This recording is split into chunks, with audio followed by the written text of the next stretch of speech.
Hello and welcome everyone. स्वागत है आपको मेरे इस यूट्यूब चैनल में। आज हम लोग शुरू करेंगे क्लास 10th का साइंस। क्लास 10th के साइंस में सबसे पहले हम ये पढ़ेंगे फिजिक्स। फिजिक्स में सबसे इम्पॉर्टेंट चैप्टर है जो हमारे बिहार बोर्ड के लिए सबसे ज़्यादा क्वेश्चन में पूछे जाते हैं इस चैप्टर से, जिसका नाम है प्रकाश का परावर्तन।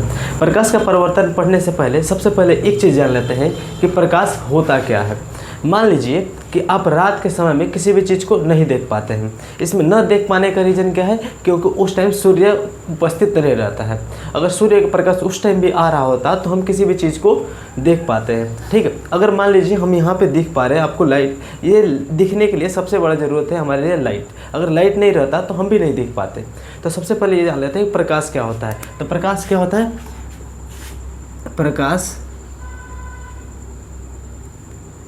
प्रकाश एक ऐसी माध्यम है, प्रकाश एक ऐसी माध्यम है जिसकी सहायता से हम अपने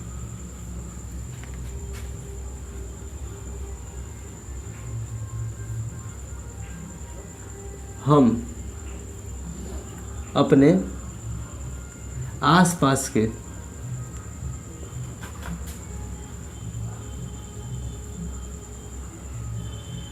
किसी भी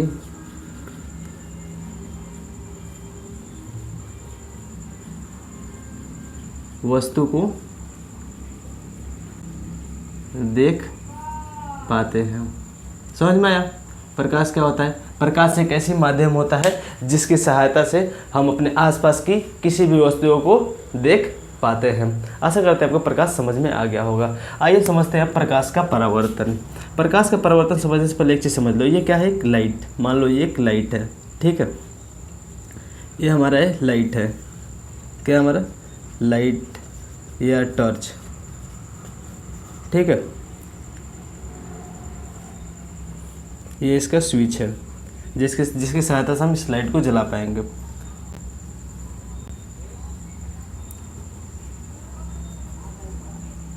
और ये एक प्लेन मिरर है। क्या है? ये एक प्लेन मिरर है।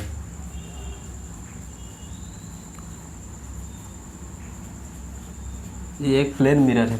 मान लीजिए हम इधर से टॉर्च को ऑन किए और ये लाइट इस पे गया और इधर रिटर्न आ गया, और ये गया और इधर रिटर्न आ गया। जो ये लाइट गई वैसे ही रिटर्न आ गया, तो इसको क्या बोलेंगे? प्रकाश का परावर्तन बोलेंगे। समझ में आया? अगर मान लीजिए किसी भी प्लेन सरफेस पे, मान लीजिए मिरर हो गया या फिर किसी भी प्लेन सरफेस पे, पॉलिश किया हुआ सरफेस पे, आप उस पर लाइट डालोगे, प्रकाश डालोगे, और वो वहाँ से रिफ्लेक्ट होकर बाहर आ जाएगा, रिटर्न उसी माध्यम में आ जाएगा, ठीक है। तो उसको क्या बोलोगे? प्रकाश का परावर्तन कहोगे। क्या कहोगे? प्रकाश का परावर्तन कहोगे। आइए इसको भी समझ लेते हैं। प्रकाश का परावर्तन समझ में आ गया होगा। हमने यहाँ से टॉर्च ऑन करा और ये कहाँ गया? प्लेन मिरर पर लड़ा। ये प्लेन मिरर पे लगा और रिफ्लेक्ट होकर रिटर्न आ गया, रिफ्लेक्ट होकर उसी माध्यम में आ गया। तो इसको क्या कहेंगे? Reflection of light. क्या पढ़ेंगे? रिफ्लेक्शन ऑफ लाइट, आइए इसको अच्छे से समझते हैं हम, ठीक है। प्रकाश का परावर्तन,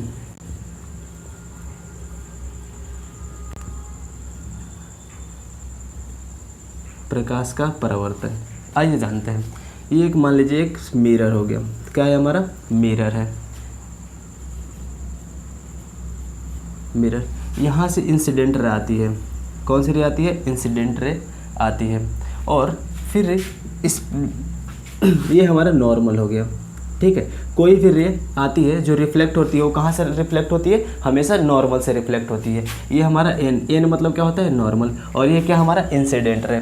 इंसिडेंट रे जब भी नॉर्मल के पास से यहाँ से आएगी, मिरर पे पड़ेगी और यहाँ से रिफ्लेक्ट होकर बाहर निकल जाएगी, रिफ्लेक्ट होकर बाहर निकल जाएगी। तो ये हमारी कौन सी हो गई? ये हमारी इंसिडेंट रे हो गई, ये हमारी रिफ्लेक्टेड रे हो गई, ये हमारी नॉर्मल हो गया, ठीक है। इतना याद रखना हमेशा कि कोई भी लाइट आएगी वो हमेशा नॉर्मल से रिफ्लेक्ट करके जाएगी। किससे जाएगी? हमेशा नॉर्मल से ही रिफ्लेक्ट करके जाएगी। तो ये हमारे कौन सा लाइट हो गया? Incident ray. ये हमारा इंसिडेंट रे हो गया, ठीक है। और ये हमारा कौन सा हो गया? Reflected ray. रिफ्लेक्टेड रे, और एक बात समझ लेते हैं, क्या होगा, ये भी बराबर होगा, ये भी बराबर होगा, ये भी बराबर होगा और ये भी बराबर होगा। ठीक है, तो एंगल ऑफ इंसिडेंट और एंगल ऑफ रिफ्लेक्टेड दोनों बराबर होंगे। समझ में आया? जब भी प्रकाश किसी सतह पे पड़ता है और पुनः उसी माध्यम में वापस चला जाता है, उसे हम क्या कहते हैं, प्रकाश का परावर्तन कहते हैं। क्या कहते हैं? प्रकाश का परावर्तन कहते हैं। तो इसको डेफिनेशन लिख देते हैं। जब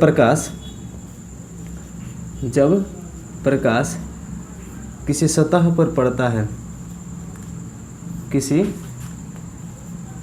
सतह पर पड़ता है और वापस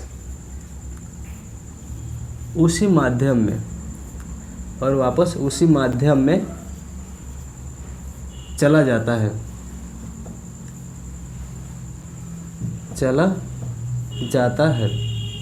उसे हम प्रकाश का परावर्तन कहते हैं।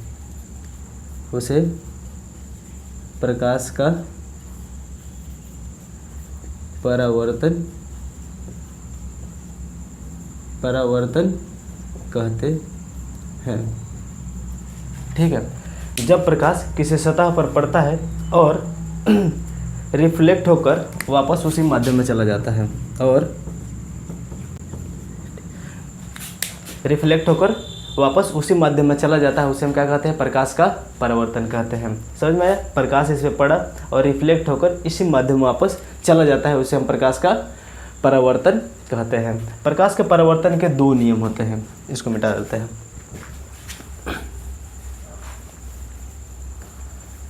प्रकाश के परावर्तन के दो नियम होते हैं, यहाँ पे लिख लेते हैं प्रकाश के परावर्तन के नियम। प्रकाश के परावर्तन के नियम। सबसे पहला नियम होता है angle of incident ray, reflected ray, normal, तीनों एक ही प्लेन में होते हैं। क्या बोलोगे? इंसिडेंट रे,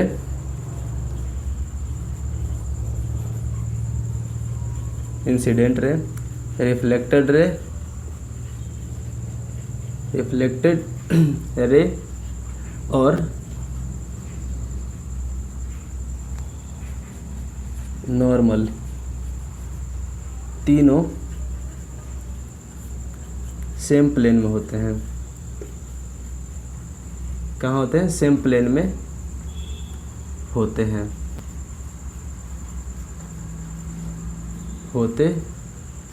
और ये जो हमारा एंगल ऑफ इंसिडेंट है और एंगल ऑफ रिफ्लेक्टेड है, दोनों एक दूसरे के बराबर होते हैं। तो दूसरा नियम क्या होता है? Angle of incident